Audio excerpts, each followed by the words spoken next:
Good morning, everyone. We are from Group 5, and today we will be presenting on the biomedical engineering principles behind intraocular lens, which is designed for cataract surgery. My name is Soijen Yi, and let me start with the basic anatomy of the eye.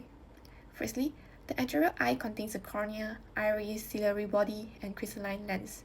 The cornea provides about 2/3 of our eye's focusing power, which is roughly 40 to 44 diopters. The crystalline lens provides the remaining third, and importantly, it can change shape to adjust focus. And lastly, the space between them is called the anterior chamber depth. It is typically 3 to 3.15 millimeters, and all of this lens is different between individuals, which is a critical factor for IOL designs. So, how does our eye focus? It is through a process called accommodation.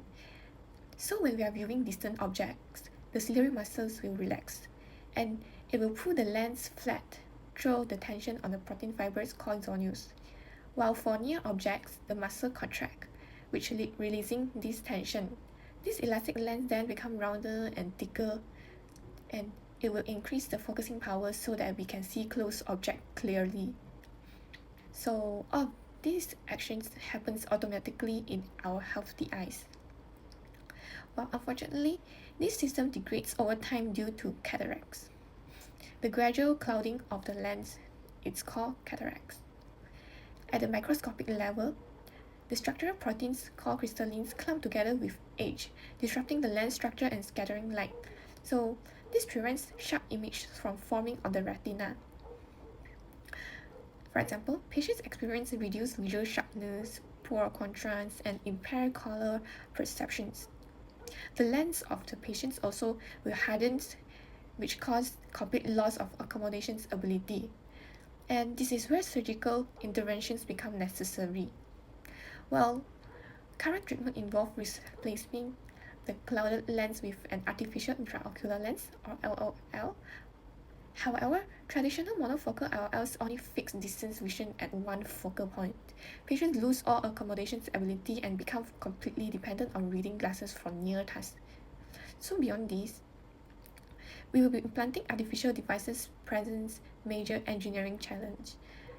For example, precise positioning, biocompatibility, and accounting for individual anatomical variation in eye shape, chamber depth, and supporting structures. And these factors make it difficult to predict optimal lens power and ensure long-term stability across different patients. So, this brings us to our paper's objective. We will be examining the biomedical engineering principles guiding modern IOL designs, specifically monofocal, multifocal, and extended range system. So our approach integrates eye anatomy, accommodation physiology, optical physics, and clinical evidence to show how engineers translate human visual needs and anatomical constraints into a functional device. The most importantly, we are moving from basic single-focus designs towards sophisticated optical systems that correct visions at multiple distance, while minimizing side effects. Hello, I will be discussing intraocular lenses or IOLs, focusing on their functionality or suitability. Intraocular lenses are artificial lenses that are placed in the eye after cataract surgery. During the surgery, the cloudy natural lens is removed and replaced with an IOL. The main job of an intraocular lens is to bring clear vision by focusing light onto the retina. Many modern IOLs also help to correct vision problems, which reduces the need for glasses after surgery. After cataract surgery, the natural lens of the eye is removed because it becomes cloudy and cannot focus light properly. An intraocular lens or IOL is an artificial lens that it puts in its place. The job of an IOL is to focus light onto the retina so the person can see clearly again. Unlike the natural lens, most IOLs do not change shape to adjust focus. Instead, their design controls how well a person can see at different distance. Types of IOLs.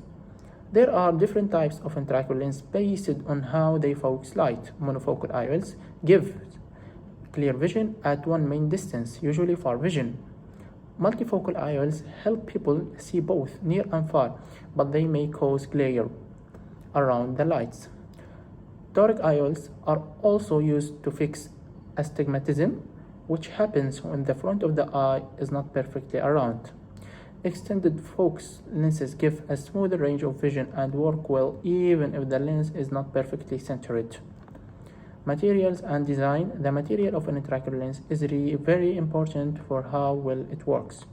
Most modern IOLs are made from soft acrylic material. These lenses can be placed through small cuts in the eye, which helps the eye heal faster.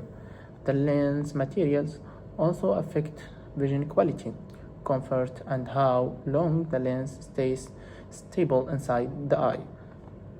Suitability and conclusion. Finally, the final vision after surgery depends not only on the lens but also on correct eye measurements and proper placement of the lens.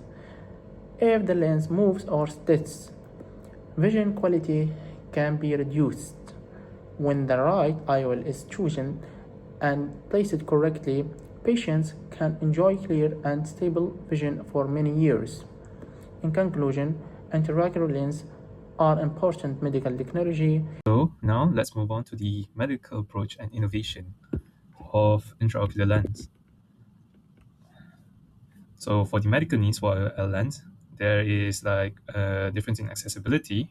For example, monofocal lenses are accessible in government hospitals since it's very cheap, and also the accessibility of premium IOL lenses are only in private hospitals. They can be in government hospitals, but patients need to pay extra in order for them to pay for that for premium IOL lens. Also, insurance covers mostly on monofocal IOL lens since it's cheaper. There's a different types of IOL lens also need to be considered to cater the patient's needs. For example, glasses, spectacles, when they need to, or driving. A factor to consider when implanting IOL lens is IOL power calculation. This is due to differences in the eyes and the anatomy of the eyes for different people, the optics of the eye for different people. So there will be differences in IOL calculation formulas, which means that there are many formulas out there that prove accuracy, that have maybe less accuracy meant to different types of eyes. So to calculate IOL power calculation, you need to have these four parameters: corneal curvature, K, axial length, specific IOL constant, and also lens power. There are 4 generations of formulas throughout 70 to 80 years of innovation of power calculation. There's also 2 types of formulas, which is regression-based and Vergence formulas. Regression-based formulas are based on statistics and mathematical analysis from different types of optics from different adults. Vergence formulas rely on the 4 parameters that I just said just now. IOL power calculation is very important to ensure optimal visual acuity. And here are the examples of 4 generation of formulas: SRK, SRK2, Barrett Universal 2. Barrett Universal 2 is the formula that is considered accurate universally when measuring different types of eyes with different types of eyes with different axial length. So let's see the comparison of IOL power calculation. Shorter axial length have higher IOL power, longer axial length have lower IOL power. So the predictive error here shown for various formulas. It's desirable to have like between plus minus 0.5D to 1.0D for non-premium IOL lens, which is like monofocal lens, while it's desirable to have a 0.25D for the premium IOL lens like multifocal and EDOF lens. So as you can see here, there's also like the Barrett formula is very accurate throughout the graph. There's also WK adjustment, Wang-Koch adjustment, which also improves the older first generation, second generation formula to be within the plus minus 0.5 range. So ophthalmologists will use maybe prefer different types of formulas depending on circumstances of the patient. And let's move on to the innovation. So the first monofocal lens was made from the material PMMA. in 1949. Then came in the multifocal lens. Then came also the foldable IOLs, which also helps in surgery recovery after wound recovery of the patient, since it doesn't have to insert the implantation. It doesn't cause bigger wounds in the implantation. There's also hydrophobic acrylic IOLs, which reduce PCO, which is posterior capsule opacification, which is like a second cataract. And then the latest one in 2015, the first EDOF IOLs was developed and also was commercialized. What's new right now is the AI-based ray tracing that calculate, and also AI-based and also ray tracing method that improve IOL power calculation. When we go back to the example from now, the Olsen and Hilo radial basis, the Olsen is based on ray tracing method, and Hilo radial basis are based on AI optimization, which improve the formula very significantly. And then there also there also improvement in EDOF IOLs for better vision range, such as the continuous vision. They become from small range of vision. They extend it to a larger range of vision.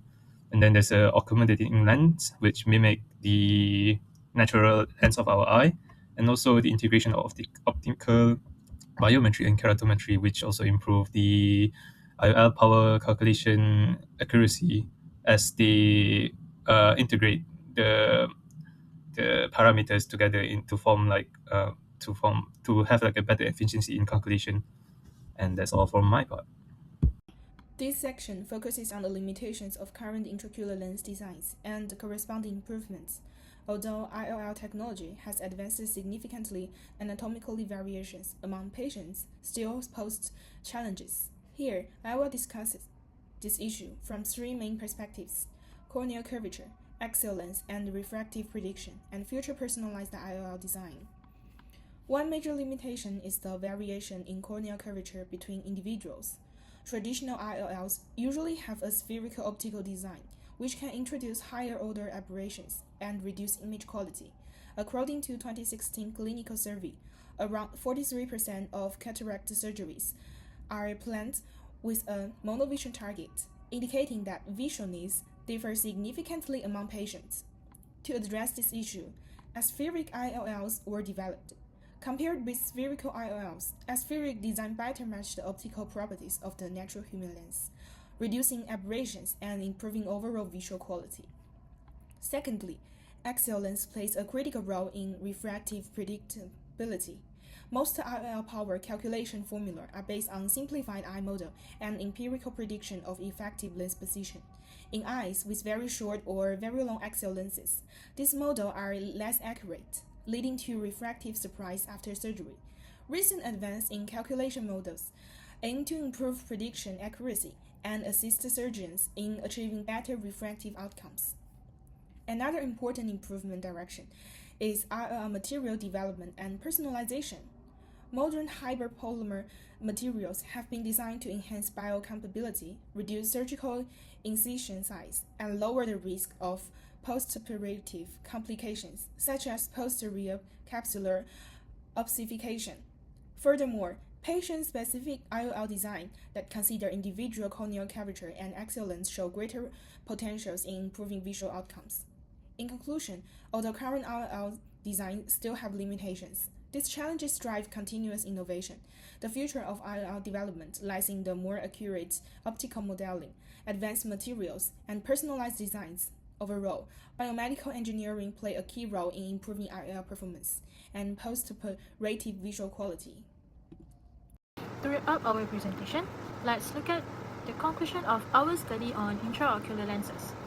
First, it is clear that IOL technology has become the gold standard for vision restoration. It is no longer just a plastic surgery, it is a highly effective way to give patients their sight back after cataract removal. Secondly, looking at the trend in Malaysia, we see a significant shift. More people are now opting for premium lenses like multifocal and EDOF. This shows that public awareness is growing. People don't just want to see, they want visual freedom without needing glasses. Thirdly, we must highlight the welfare aspect. restoring vision isn't just about the eyes. It significantly improves mental health by reducing depression and physical safety by preventing falls, especially among our elderly population. And finally, the future is very exciting.